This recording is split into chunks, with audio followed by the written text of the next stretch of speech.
Buenas tardes. La Escuela de Formación de Auxiliares Jurisdiccionales de la Corte de Lima presenta al doctor Uber Guayanil Vargas, abogado de la Universidad Nacional de Emilio Valdicián de Huánuco, ex coordinador nacional de la Procuraduría Especializada en Delitos de Corrupción de Lima, en la cual un fuerte aplauso, por favor.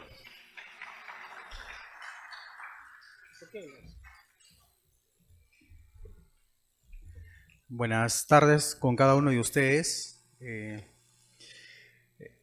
Agradezco al profesor Neira Flores por la invitación que me ha hecho llegar para venir con ustedes y compartir algunas experiencias respecto de la institución de la acción civil en el proceso penal, ¿no?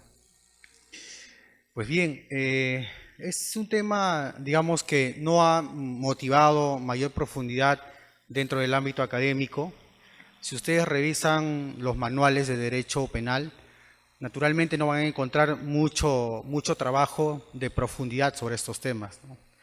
Mi experiencia en la Procuraduría Anticorrupción me ha valido básicamente para poder ingresar a revisar las resoluciones anticorrupción a nivel nacional. Dicho sea de paso, como la Procuraduría Anticorrupción tiene la experiencia de ver la situación del Estado como agraviado en el proceso penal, es que se ha desarrollado diferentes situaciones, interpretaciones y aplicaciones de la norma procesal en cuanto a la acción civil corresponde. Entonces, básicamente es eso lo que yo he venido a exponer con todos ustedes, porque creo que este es un tema fundamental dentro del proceso penal, porque el agraviado no solamente es la víctima en el proceso y que tiene un rol básicamente de ser testigo en el proceso, ¿no? Eso debe cambiar, y entonces el agraviado es una persona que tiene también una actuación importante en el proceso, porque también presenta elementos de prueba, porque también participa en las audiencias importantes y porque también tiene el derecho de impugnar. Entonces, esto es lo que vamos a ver en esta tarde. Se ve muy bien, ¿no?, el cuadro para yo seguir exponiendo. Pues bien, ¿qué es? Pues bien, la acción civil en el proceso penal, ¿no? Debemos tener en consideración que la acción civil en el proceso penal es autónoma. Por el principio de economía procesal es que la acción civil y, claro, la acción penal se juntan solamente por un principio de economía procesal. Y además es porque Asensio Mellado, que es el profesor español, considera de que para evitar el peregrinaje del agraviado, ¿no?, esperar todavía una sentencia condenatoria y presentar su demanda civil, es que se evita esto a través del principio de economía procesal, razón por la cual es que la acción civil se presenta dentro del proceso penal, ¿no? Pero cada uno tiene una fundamentación distinta. Cada uno tiene en particular la visión de cómo va a trabajar su teoría del caso. Ahora, para la responsabilidad civil, ¿cuál es lo más importante? ¿La culpabilidad de un hecho? No, porque la culpabilidad tiene una constitución diferente, que es personalísima, y lo vamos a ver en un ejemplo práctico, judicial, que se ha visto. La responsabilidad civil, lo más importante es el daño ocasionado, ¿no? Entonces, la pretensión pública se comunica a través de la pena, ¿no?, a través de la sanción penal, y la pretensión civil es a través del daño, pues lo que quiere es el resarcimiento. La pena lo que quiere, el ejercicio de la acción penal lo que persigue y que quiere es que una conducta ilícita sea sancionada con una pena, pero en cambio, cuando un acto ilícito ha causado un daño, lo que quiere en este caso el agraviado es que se le repare, se le indemnice por los daños y perjuicios ocasionados por ese hecho o ese acto ilícito.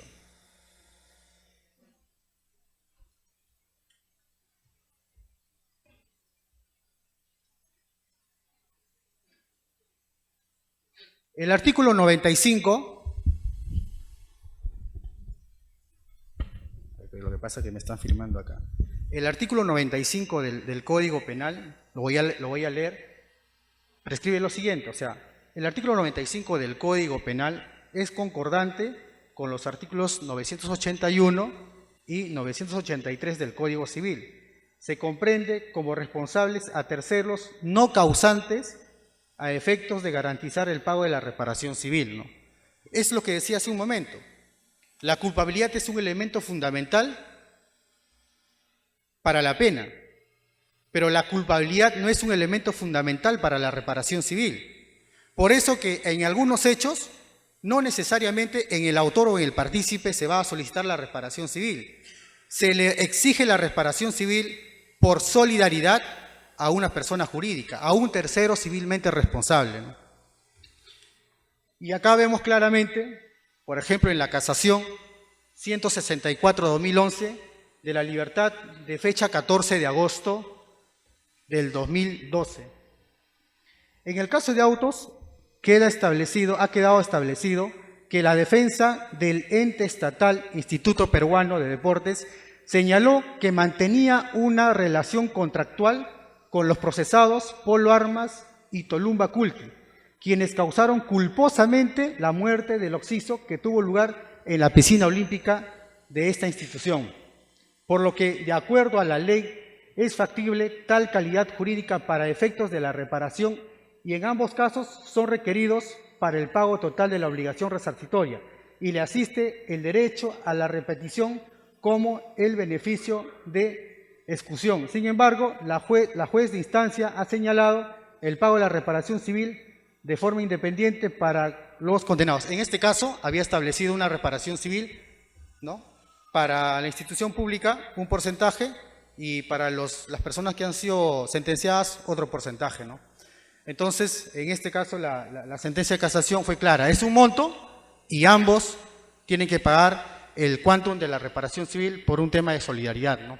Entonces, la conclusión es que el elemento de la culpabilidad no es necesario para establecer la reparación civil, porque puede suceder que los terceros civilmente responsables que no han participado en el hecho, que no son autores ni partícipes del hecho, puedan ser sancionados con la indemnización de los daños y perjuicios. Pero ¿cuál es el problema que hay en la aplicación de la acción civil en el proceso penal?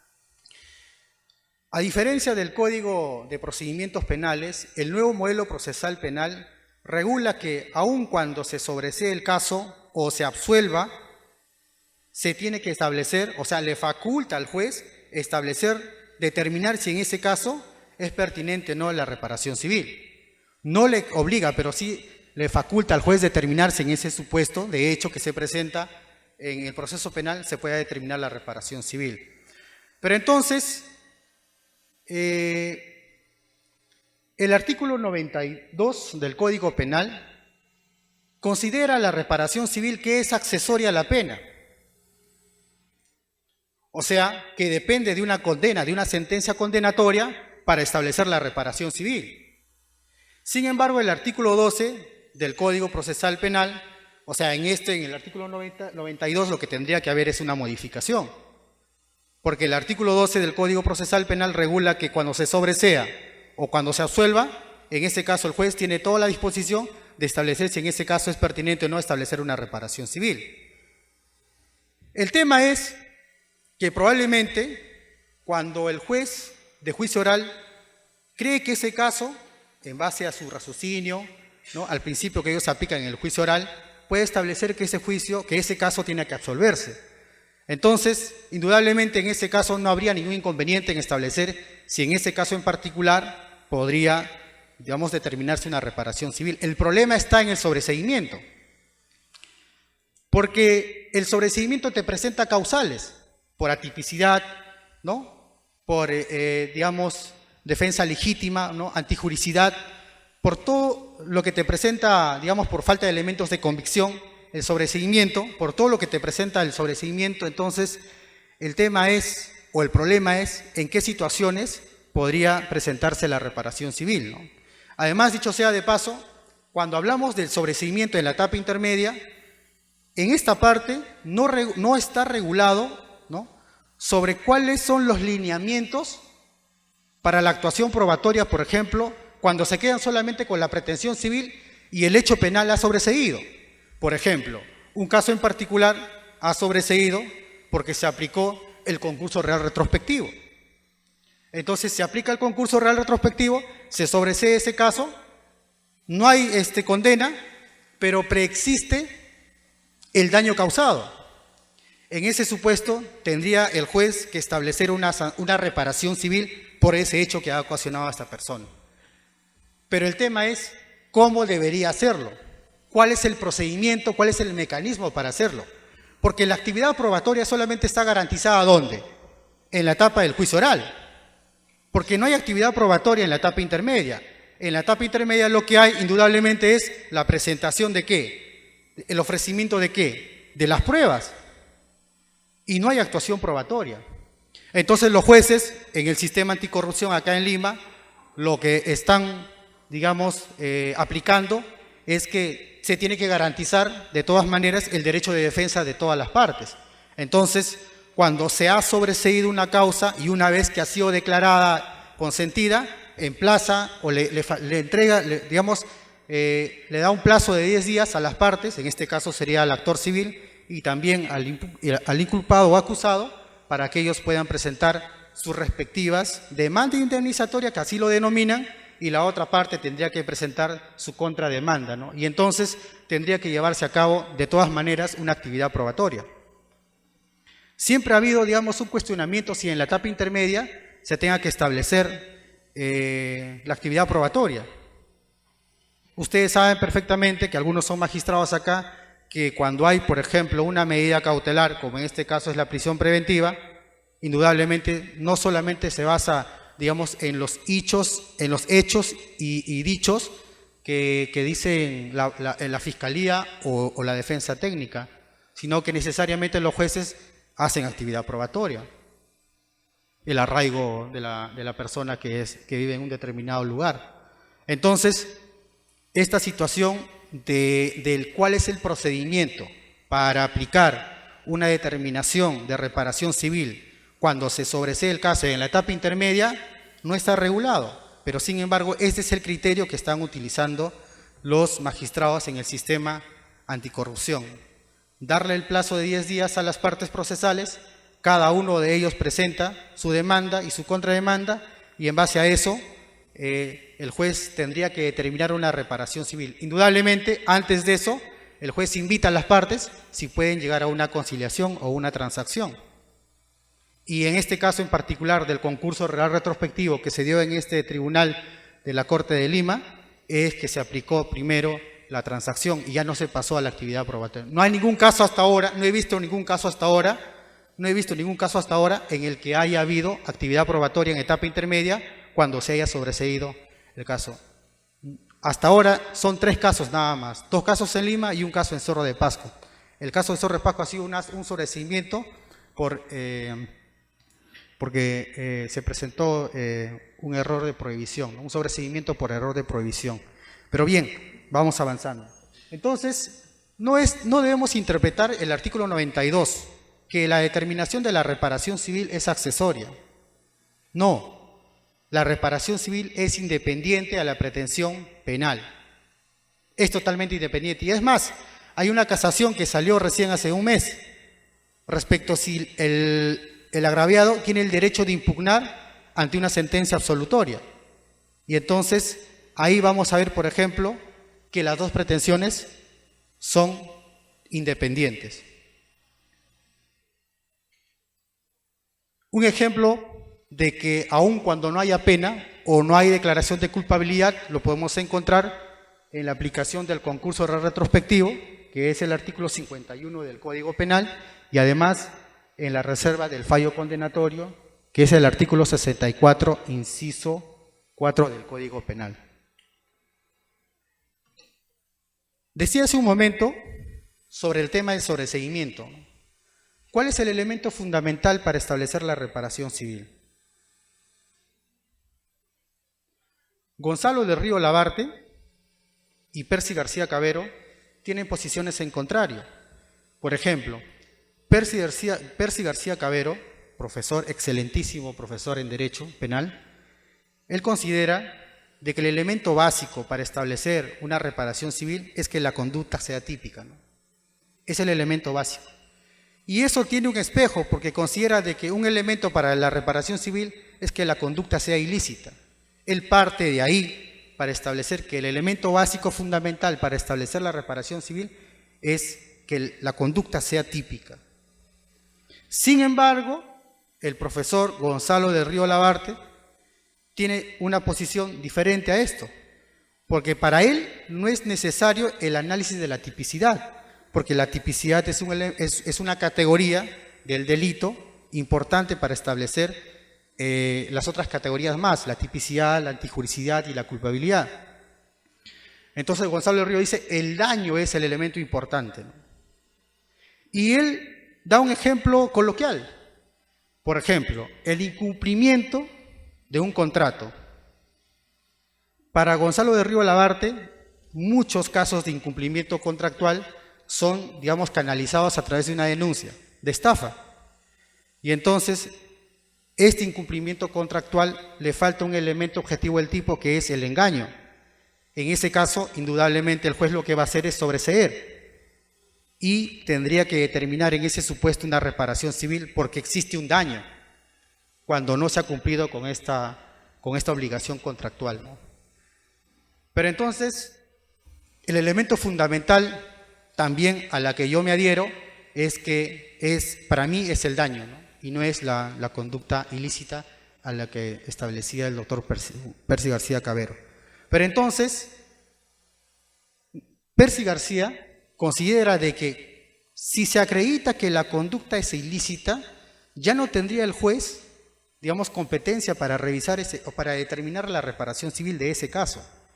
Entonces, García Cavero dice, un momento, si se acredita que la conducta es ilícita, en ese caso, ya no el juez tendría competencia de revisar eso, tendría que llevarse en la vía civil, que el juez determine si en ese incumplimiento contractual se tiene que establecer o no una reparación civil, ¿no? Ya no le compete eso al juez. Entonces, son estas posiciones que hay respecto al sobreseguimiento. A mi juicio, creo yo, de que para no llegar al extremo de que los jueces, en este caso, por ejemplo, del incumplimiento contractual, puedan sobreseer, tienen los fiscales, ¿no?, en primera orden, bajo la potestad de que son representantes de la legalidad, establecer que este caso tiene que archivarse porque no es una conducta típica. Entonces le quedaría al agraviado irse por la vía civil, ¿no? Creo que es lo más razonable. Pero como decía,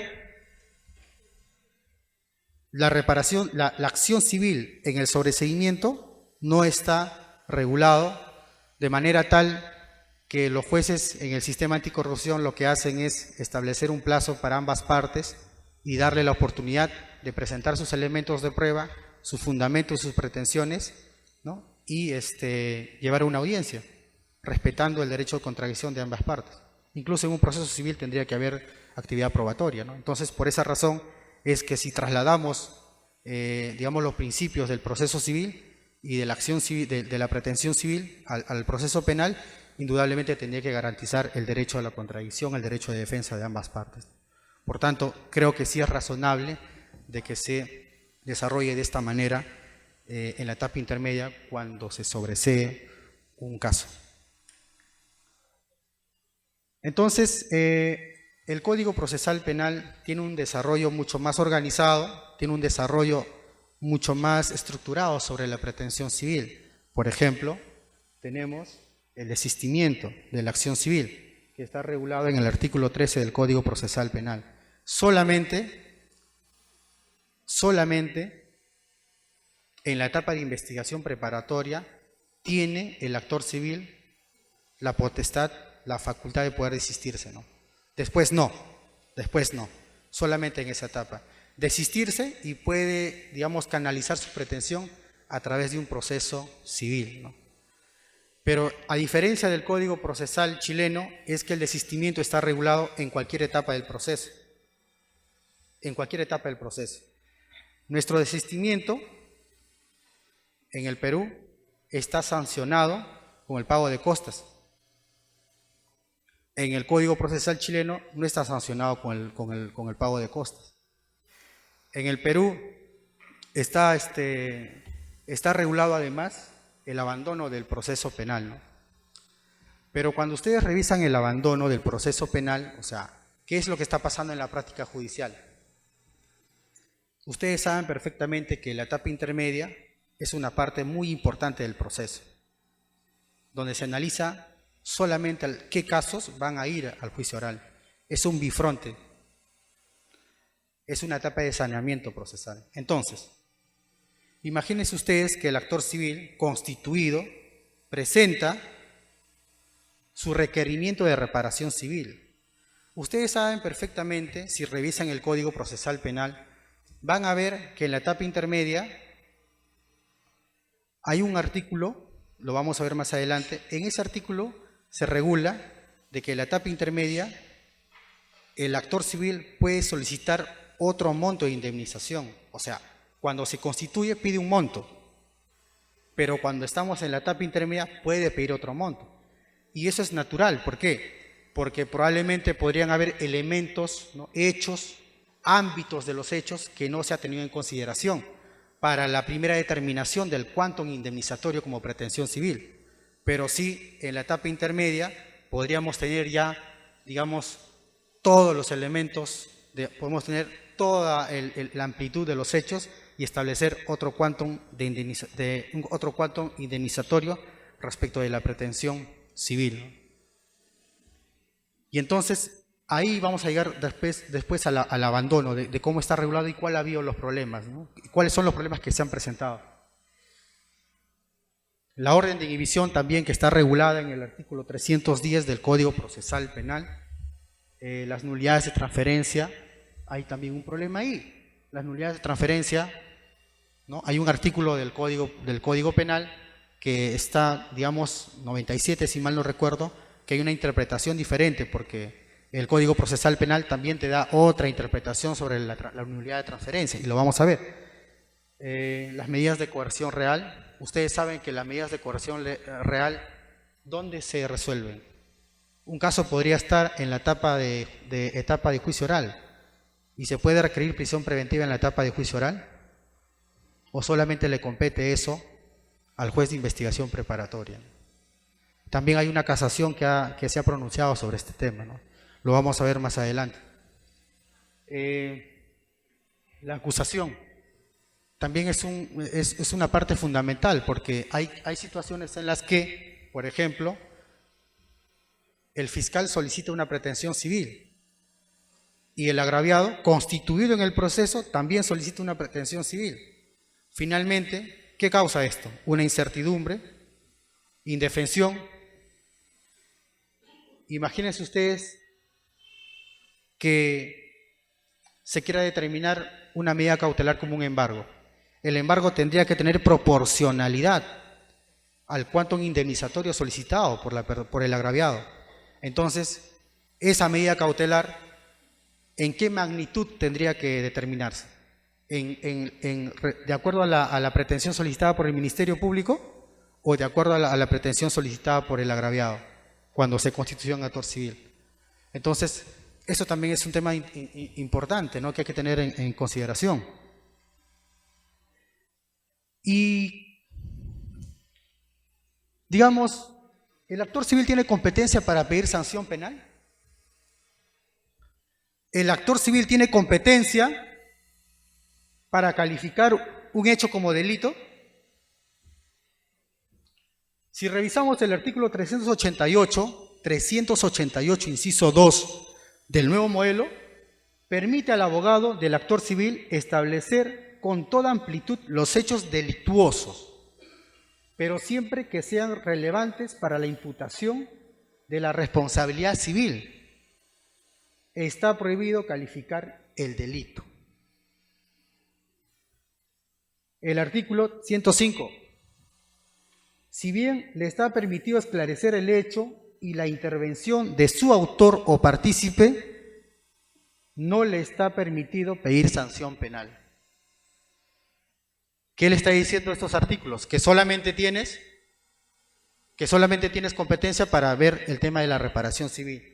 Si puedes presentar elementos de prueba, puedes coadyuvar a la investigación, pero todo eso va a ser, digamos, relacionado con tu pretensión civil. Pero no vas a tener competencia para establecer si esa conducta tiene la calificación de un delito en particular o pedir la sanción penal. Hay una casación de eso.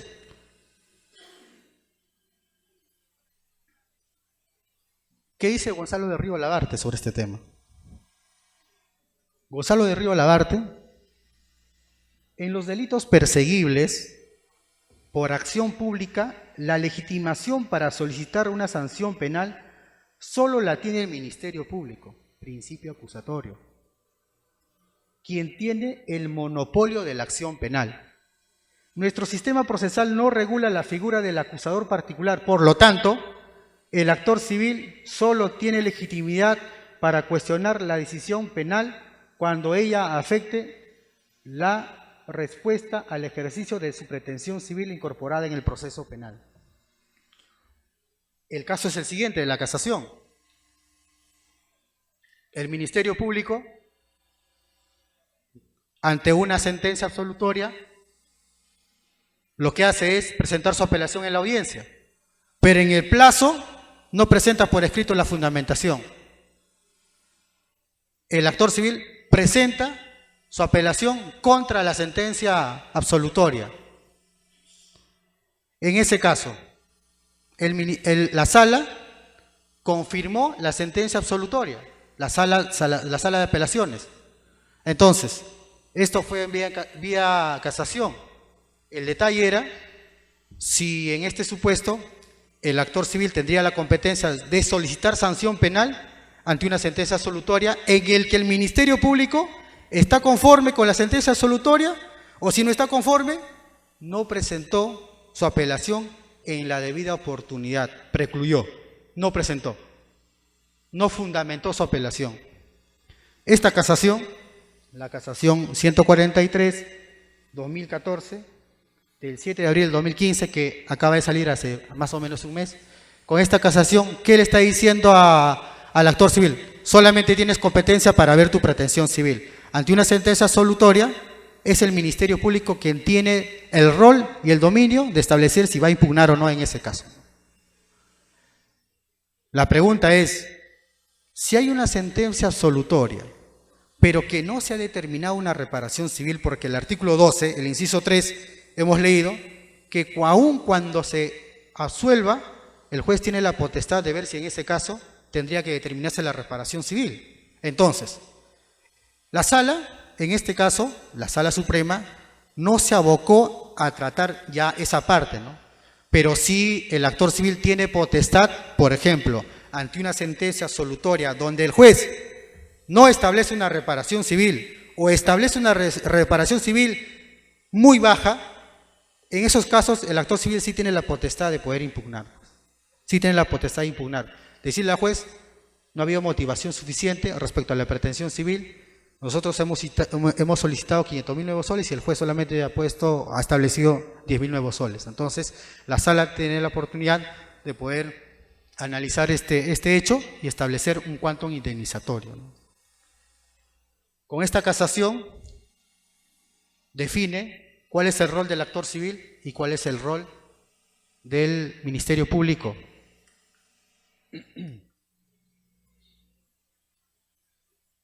Yo les decía hace un momento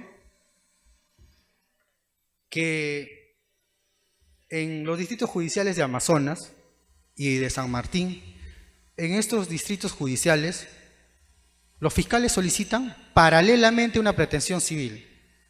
Decía hace un momento que eso causa indefensión, porque al momento de establecer una medida cautelar, ¿con qué monto tendría que ser establecida? ¿En proporción de qué monto? ¿Del monto del Ministerio Público o del monto del agraviado que se ha constituido en actor civil? Entonces, esto es una mala práctica, probablemente porque están interpretando el artículo 1 de la Ley Orgánica del Ministerio Público, cuando establece que el Ministerio Público es el organismo autónomo del Estado que tiene como funciones principales, entre otras, la persecución del delito y la reparación civil. O también cuando aplican el artículo 92 de la Ley Orgánica, dispone que la acusación escrita contendrá la reparación civil que propone. Probablemente bajo la égida de estos dos artículos es que están solicitando una reparación civil al momento de presentar su acusación los del Ministerio Público. Pero esta es una mala práctica porque si el actor civil está constituido, el artículo 11 lo regula, ya no tiene por qué solicitar una reparación civil del Ministerio Público, porque el Ministerio Público tiene esta potestad solamente por sustitución. Cuando el agraviado se constituye, ya no hay forma, ya no tiene por qué representar al agraviado y solicitar una reparación civil. Sin embargo, es una práctica judicial, por ejemplo, donde he visto en el Distrito Judicial de Amazonas y de San Martín, donde que hay, digamos, dos pretensiones civiles, ¿no?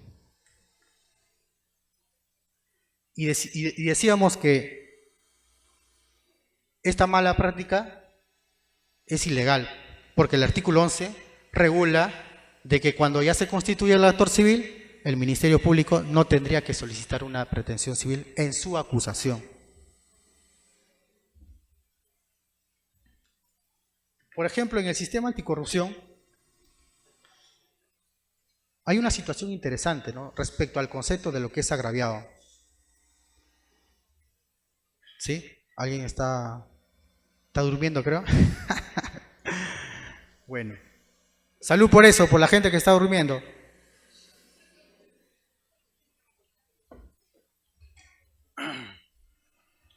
Nuevamente, salud por la gente que está durmiendo arriba.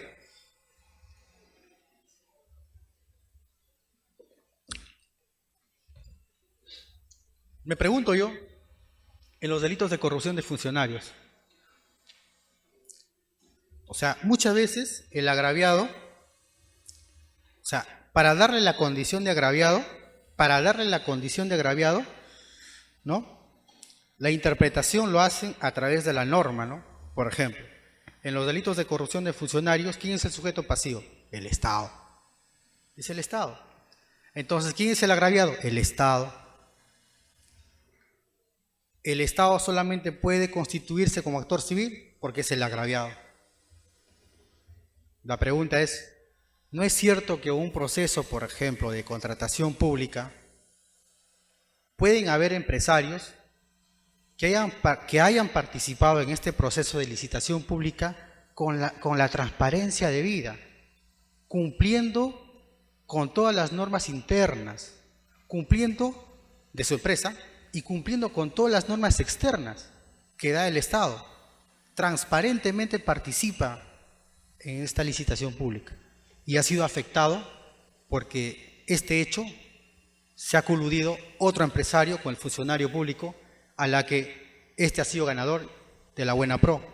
Entonces, si restringimos el concepto de agraviado al ámbito de lo normativo, no vamos a poder alcanzar a los otros agraviados, como en este caso de los delitos de corrupción de funcionarios, que puedan haber postores que transparentemente hayan concursado en esa licitación pública, ¿no? Esto es, digamos, una aportación que hace Gonzalo de Río Alabarte y que lo pongo a cotación a ustedes para que puedan analizar si esa interpretación es correcta o no. Indudablemente, en la práctica, si este empresario va a constituirse como actor civil, ¿qué le van a decir?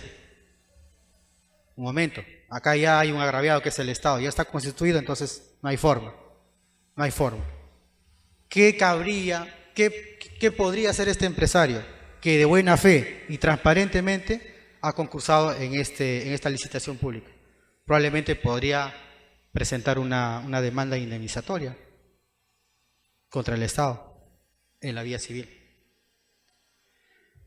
Entonces, este concepto de agraviado tiene que superarse con la práctica judicial, ¿no?, con la interpretación de lo que corresponde, de lo que es un agraviado en el proceso penal. Ustedes saben perfectamente cuáles son los requisitos para constituirse en actor civil, ¿no? Eso está regulado en el artículo 100 del Código Procesal Penal. Pero antes quisiera tener una pausa. Había un joven que me estaba preguntando hace un momento algo. Sí. ¿Hay una pregunta? Ah, ya, ok. Bueno, me dijo después. Después te voy a preguntar. Bien. Entonces ustedes, el artículo 100 regula cuáles son, digamos, los requisitos para constituirse en actor civil. Y el tema más importante, para mí, el Acuerdo Plenario 5/2011, le exige al agraviado, si quiere constituirse en actor civil, dime cuáles son los daños, dime qué tipo de daños, cuánto es el monto. Entonces, esos son requisitos que tiene que, digamos, fundamentar el actor civil para poder constituirse en actor civil. ¿Y el quantum por qué? Les dije que el quantum tiene relación directa ¿con qué? Con las medidas cautelares. Entonces, tiene que tener un quantum. No, si no establece un quantum la constitución del actor civil, no podrá admitirse la constitución.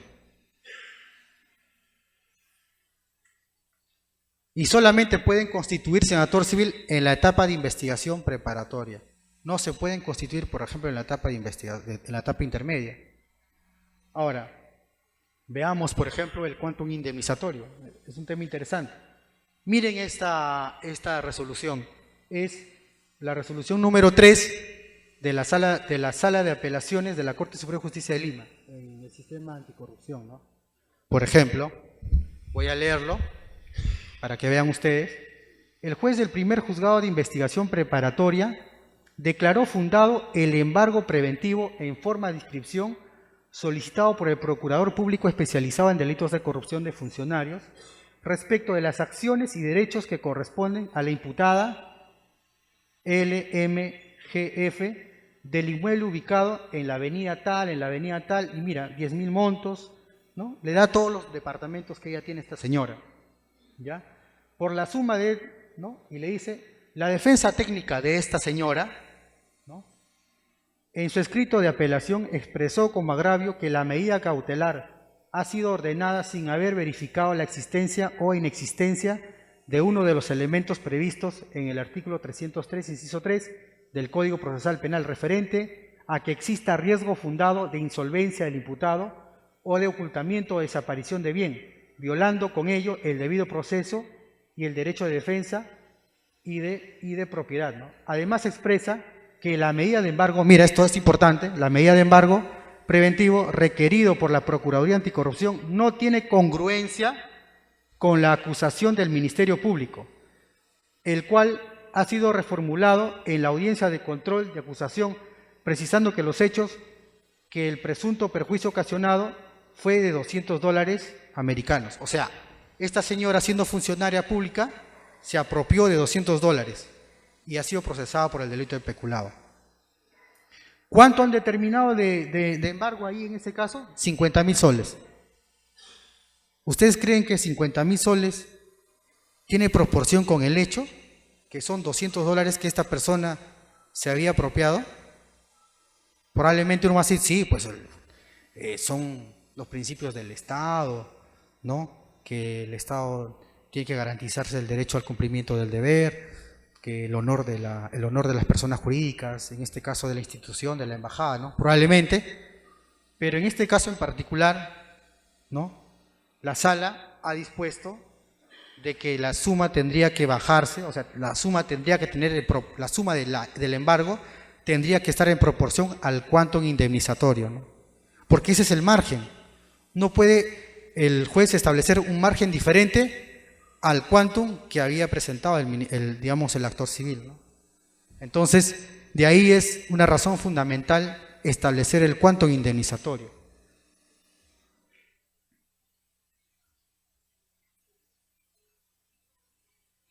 Este es un tema que antes había estado hablando, les estaba comentando.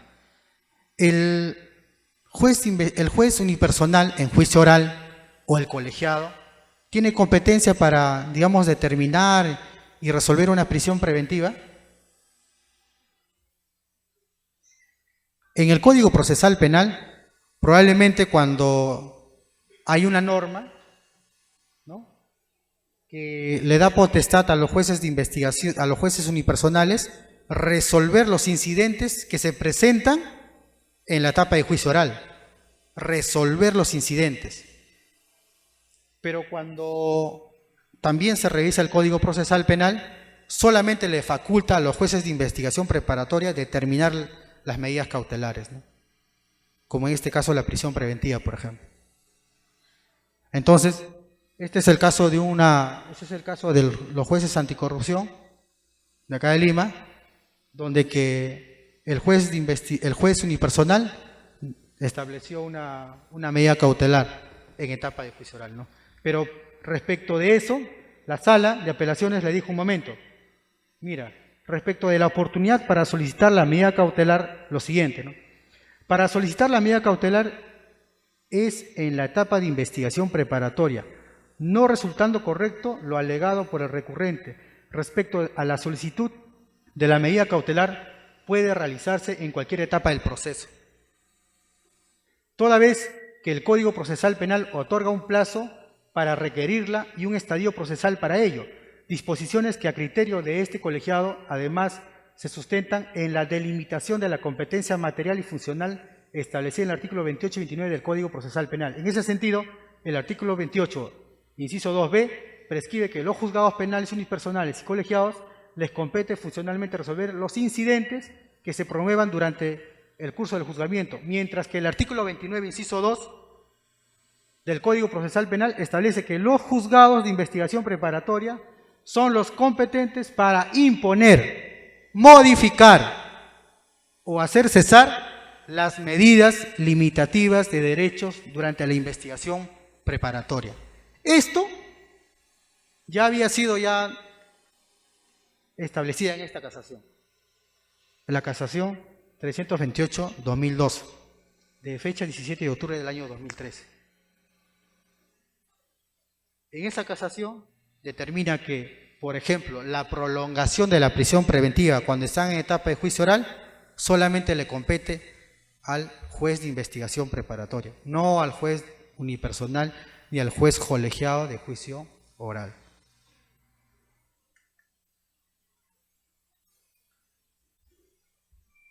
Otro tema interesante es la nulidad de transferencia. Por ejemplo, este es de Tumbes. El juzgado de investigación preparatoria de Tumbes. Mira lo que considera el juzgado de investigación preparatoria de Tumbes. Dice claramente que la nulidad de transferencia o por ejemplo, la solicitud de nulidad de transferencia no se puede solicitar en la etapa de intermedia. No se puede solicitar. Solamente eso se determina en la sentencia. Cuando el procurador, por ejemplo, solicitó una nulidad de transferencia en la etapa intermedia, le dijo no. ¿Por qué? Porque el artículo 97 me dice que está prohibido. Veamos, mira el artículo 97. El artículo 97 del Código Penal se refiere expresamente a lo siguiente. Los actos de disminución del patrimonio del condenado, es decir, la sanción estará dirigida específicamente contra la persona sobre quien recae una sentencia condenatoria. Solamente contra la persona que recae una sentencia condenatoria. Solamente en ese caso. ¿Ya? Está dirigida específicamente contra la persona sobre quien recae una sentencia condenatoria firme, emitida por el juez penal competente en un proceso penal regular. Y ahí su nombre de condenado, contrario sensu, resultaría inoportuna la petición de la nulidad cuando el proceso se encuentra en etapas anteriores al dictado en la sentencia condenatoria en juicio, condenado, como acontece en la etapa de investigación preparatoria imputado o en la etapa intermedia con la formulación de la acusación acusado. Esta limitación a la calidad procesal del condenado encuentra respaldado por el principio de presunción de inocencia, ¿no? Eso es lo que dice el juez de investigación preparatoria de Tumbes. Va a la sala, ¿qué dice la sala?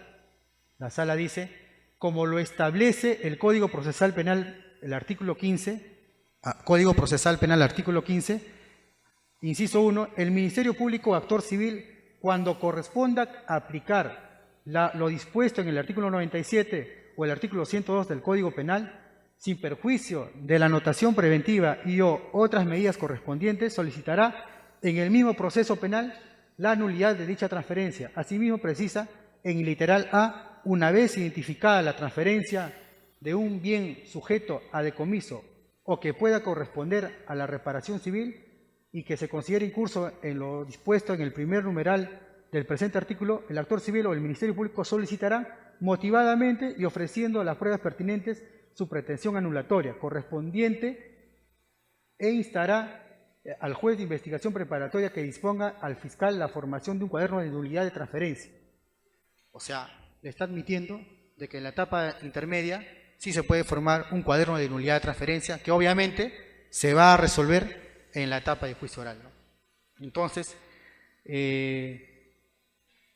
la sala de apelaciones tiene razón porque la solicitud, ¿no?, de la nulidad de transferencia, la inscripción de la nulidad de transferencia, el cuaderno, la formación de este cuaderno podría hacerse en la etapa de investigación, en la etapa intermedia, y luego esto podría el juez de juicio oral determinar si ese hecho que hizo ese señor que está siendo procesado, esa transferencia que hizo para no pagar la pretensión civil, para no garantizar el pago de la indemnización, traslada sus bienes, como el caso de Aurelio Pastor.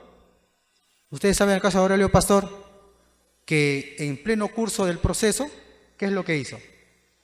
Toda su casa lo pasó, todos sus bienes lo pasó a nombre de ¿quién? De su esposa, ¿no? Entonces, y en ese caso presentaron una nulidad de transferencia, ¿no?, la inscripción, para que luego esto en la sentencia en la sentencia pueda el juez determinar si correspondía o no la nulidad de esta transacción que se hizo, ¿no?, en la etapa de investigación preparatoria.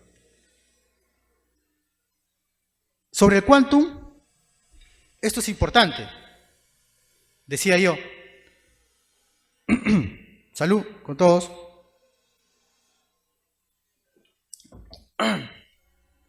El quantum indemnizatorio. Esta sentencia es importante porque el quantum indemnizatorio tiene congruencia con la sentencia. Es como la acusación.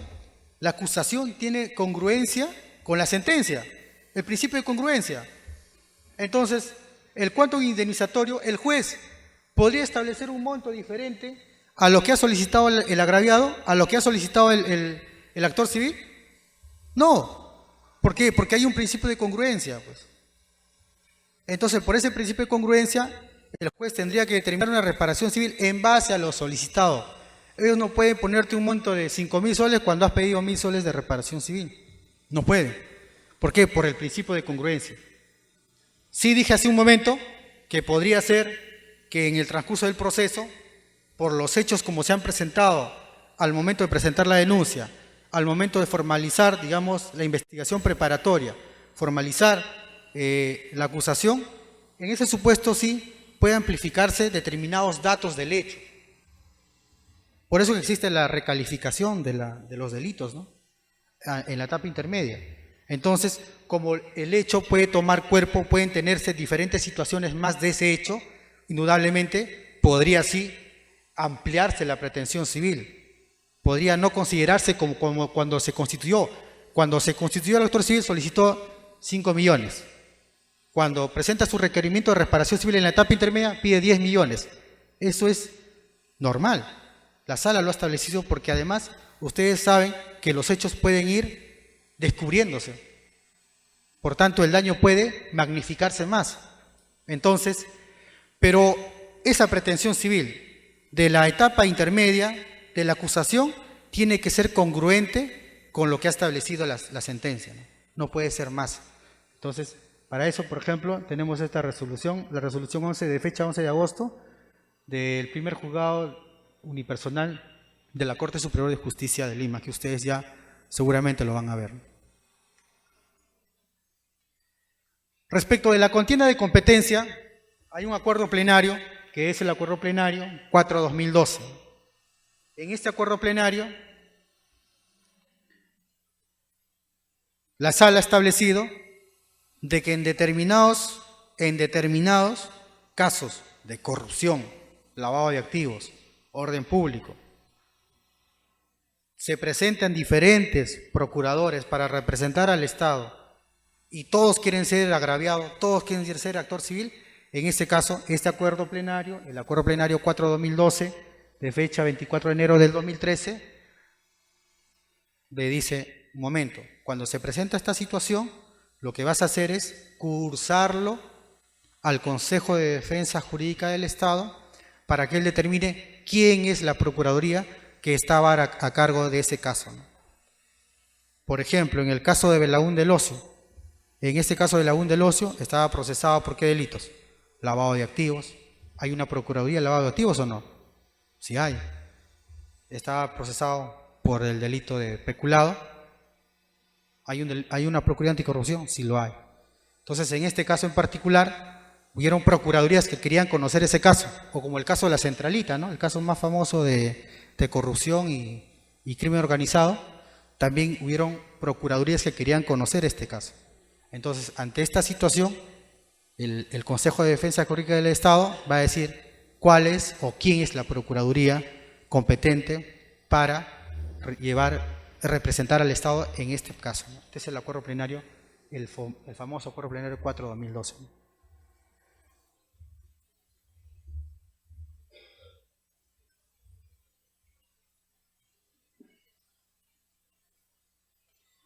Una cosa muy curiosa, porque imagínense ustedes que en el proceso penal ya tenemos constituido un actor civil, ¿no? Si ya tenemos un actor civil constituido en el proceso penal, entonces ese actor civil indudablemente va a tener toda la maquinaria o todo el interés de poder solicitar su quantum indemnizatorio, probar su quantum indemnizatorio y fundamentarla, o sea, argumentarla. Pero esta casación es curiosa porque esta casación permite, cuando el juez no ha, digamos, determinado en la sentencia condenatoria, absolutoria, una reparación civil que represente a su pretensión civil, o sea, una reparación civil que represente a su reparación civil, pueda solicitar en la vía civil, ¿no? En la vía civil. O sea, pero yo creo que no podría hacerlo, porque si el actor civil ya se constituye un actor civil y tiene toda la etapa del proceso penal primero, para establecer un quantum, tener pruebas y fundamentarla, entonces, ¿por qué tendría que ir a darle esa oportunidad de ir? Porque el código es claro. O sea, o es uno o lo otro. Tú no puedes ir a las dos vías civil, a las dos vías. O te vas a la vía penal, te desistes y te vas a la vía civil. Para eso existe el desistimiento. Pero no podrías irte a las dos vías a solicitar una reparación civil cuando ya has sido constituido como actor civil, ¿no? Indudablemente.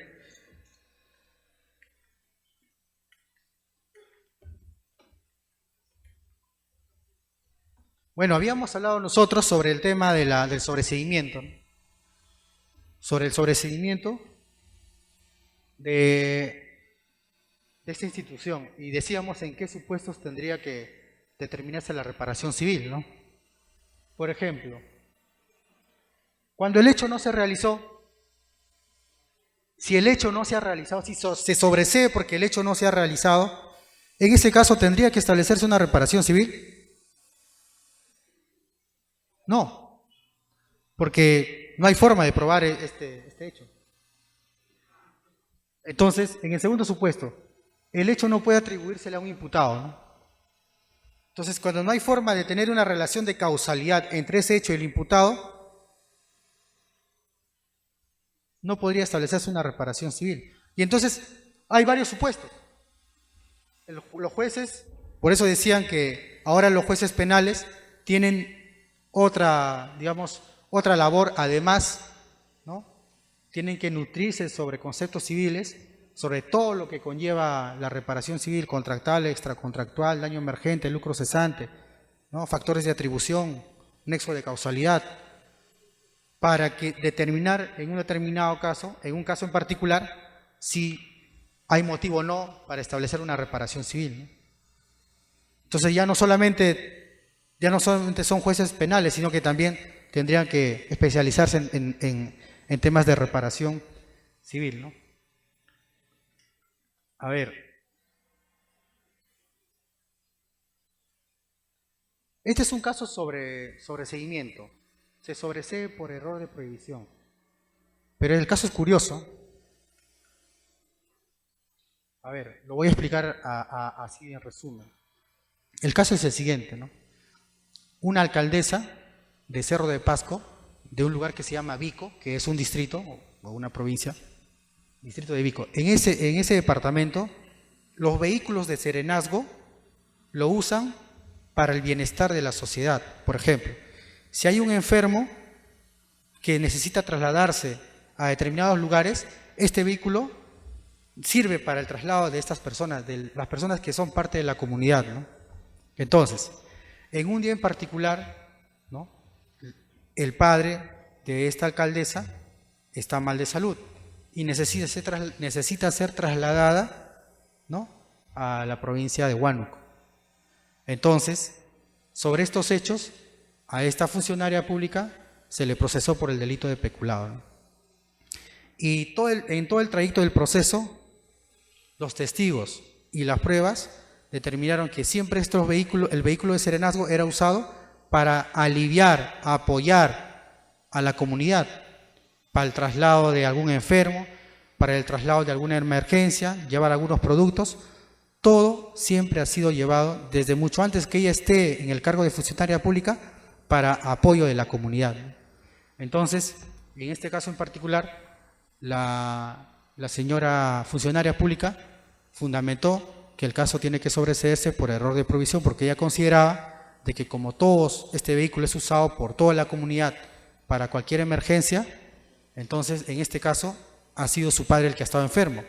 Por tanto, tendría que sobreseerse el siguiente caso. Y la sala en este caso en particular sobreseyó este caso, pero determinó una reparación civil. ¿Y se basaba en qué? En que el vehículo, si bien es cierto, ¿no?, sirve para la comunidad, porque así la comunidad lo está usando, aunque eso normativamente no es correcto, pero allá practican esa costumbre. Le dijo, bueno, se sobresee el caso por un error de prohibición, pero sí vas a pagar una reparación civil porque del vehículo se ha usado combustible, del vehículo se ha gastado las llantas y al vehículo hay que hacerle mantenimiento. Entonces determinamos una reparación de 1.000 nuevos soles. Ahí está.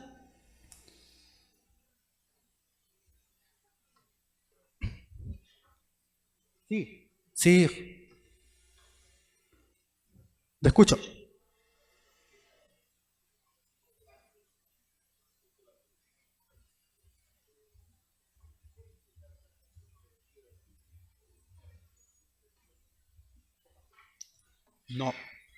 No, no podría impugnar una prisión preventiva. Bueno, la prisión preventiva en principio es digamos, el sistema de coerción más gravoso que hay, ¿no?, contra la libertad locomotora de cualquier imputado. El actor civil no tendría participación para solicitar la prisión preventiva, ¿no?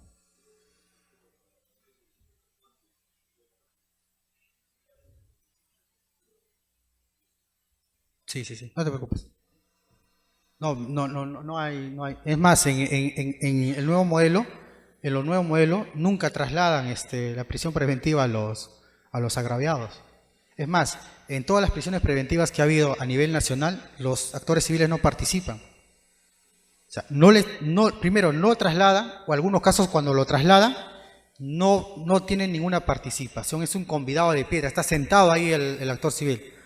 O sea, no puede, digamos, aunque sí hay un acuerdo plenario de Trujillo, ¿no?, en el que desarrolla que el actor civil sí tiene potestad para participar en esa audiencia de prisión preventiva, sí tiene potestad para solicitar, digamos, ayudar, digamos, la prisión preventiva requerida por el Ministerio Público, pero solo en cuanto a él le compete. Por ejemplo, demostrar los hechos, fundamentar los hechos, mostrar pruebas sobre la comisión de ese hecho. O sea, ese es el acuerdo plenario de Trujillo, ¿no? Hasta eso llegan, solamente a apoyar en la fundamentación fáctica sobre la comisión de un hecho para la prisión preventiva, ¿no? Bien. Yo les había, la sala en este caso ya les había comentado que confirmó el sobreseguimiento y dispuso el pago de la reparación civil en este caso en particular.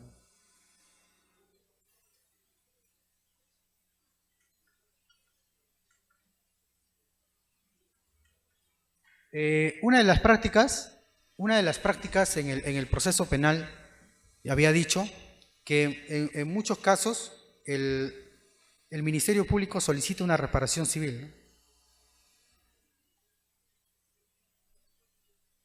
El Ministerio, bueno, el abandono, vamos a tocar el abandono. Sí. ¿Aló? Sí. Bueno, el abandono, ¿no? Decía yo que el abandono está regulado en el juicio oral, no está regulado para la etapa intermedia, ¿no? Sin embargo, en la Corte Superior de Justicia de acá de Lima, en el sistema anticorrupción, cuando, por ejemplo, el actor civil ha presentado su requerimiento de reparación civil, ¿qué es lo que pasa? Es lo siguiente. El requerimiento de reparación civil en etapa intermedia no está regulado por el Código Procesal Penal.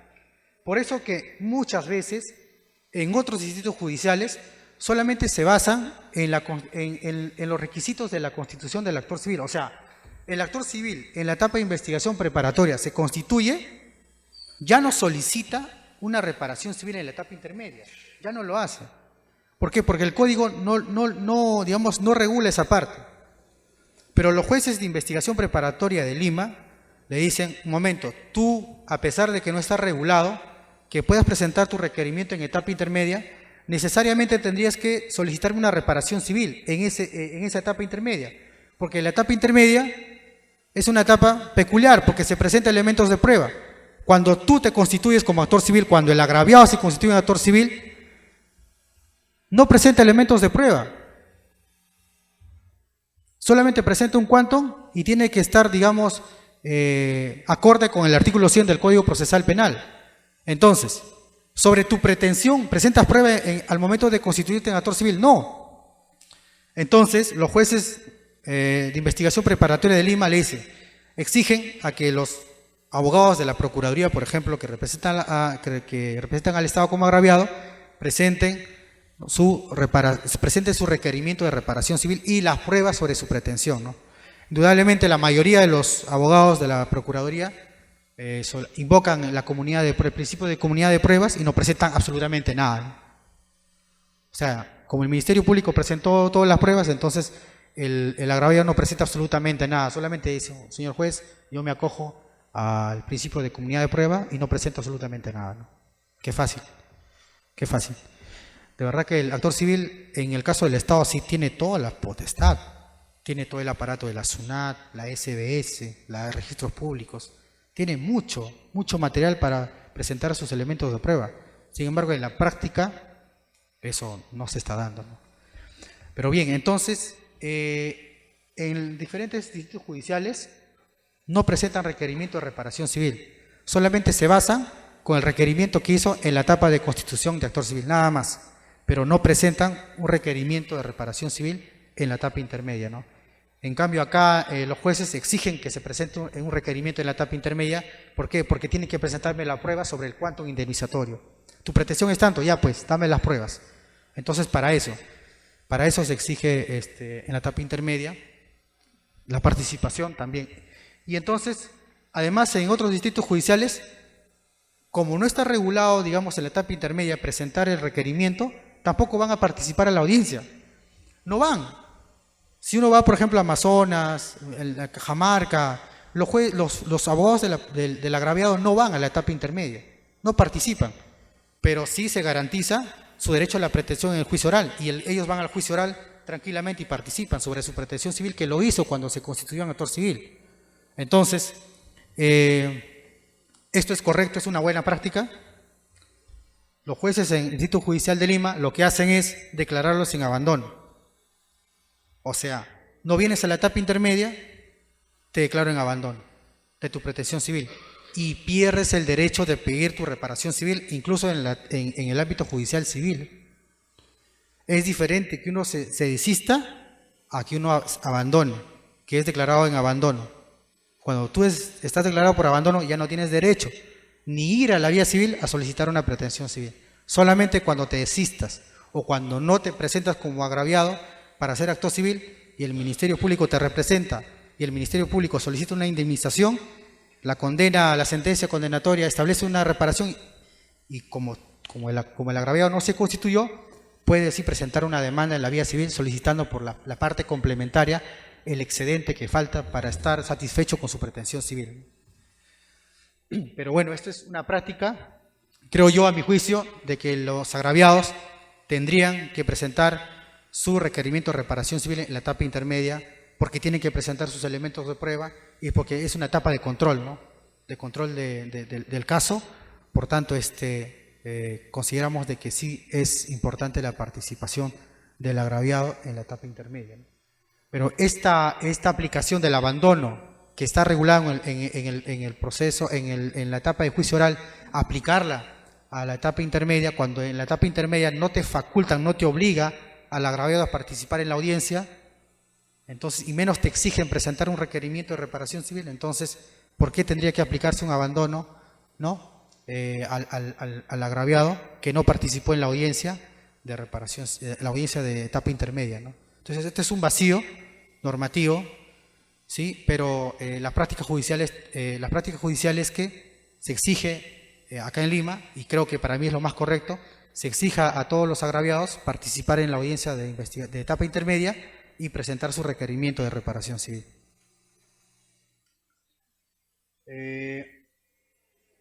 Respecto al juicio oral, ya vamos a terminar, no se preocupen, ya vamos a acabar. Respecto al juicio oral, bueno, ¿la reparación civil es una sanción? Es una pregunta que me hago. O sea, la reparación civil tendría que tener, digamos, una aplicación sancionatoria. Por ejemplo, la pena sí tiene la pena establecida en una condena sí tiene una comunicación.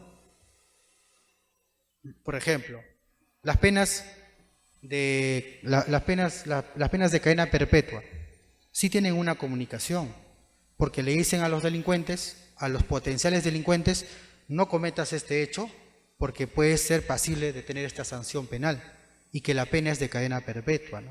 Entonces, tiene una comunicación de prevención, ¿no? Una función de prevención. Pero la reparación civil tiene esa función de prevención, tiene esa función sancionatoria.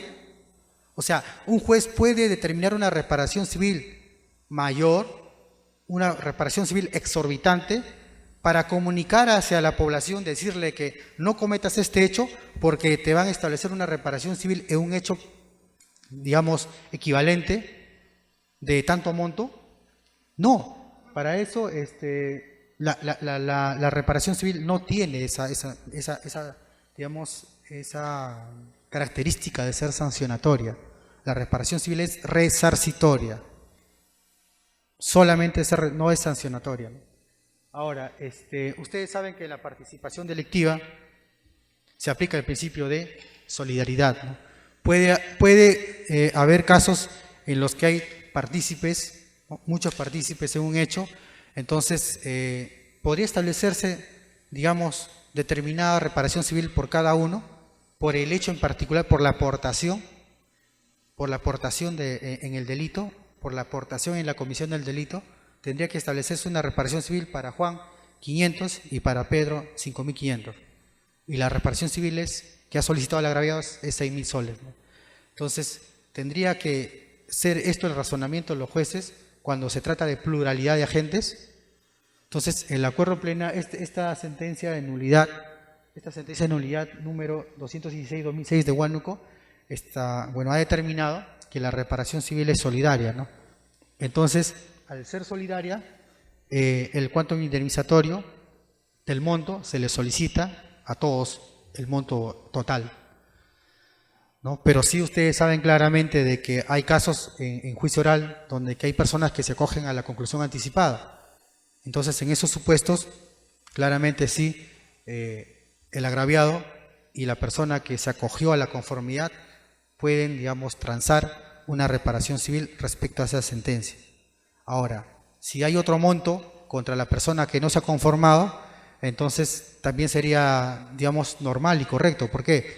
Porque el acuerdo plenario 5/2008 respecto de la conclusión anticipada, ¿no?, considera de que el monto de la reparación civil puede variar en el juicio oral, de acuerdo a los hechos, a las pruebas. Entonces, no necesariamente puede ser el mismo monto, sino que puede variar para la persona que no se ha conformado, ¿no? Yo le voy a hacer llegar la sentencia de este caso de la Sala de Apelaciones de acá de la Corte Superior de Justicia de Lima, ¿no? Bueno, a todos ustedes, yo les agradezco por la disposición de cada uno de ustedes y será hasta otra oportunidad. Muchas gracias.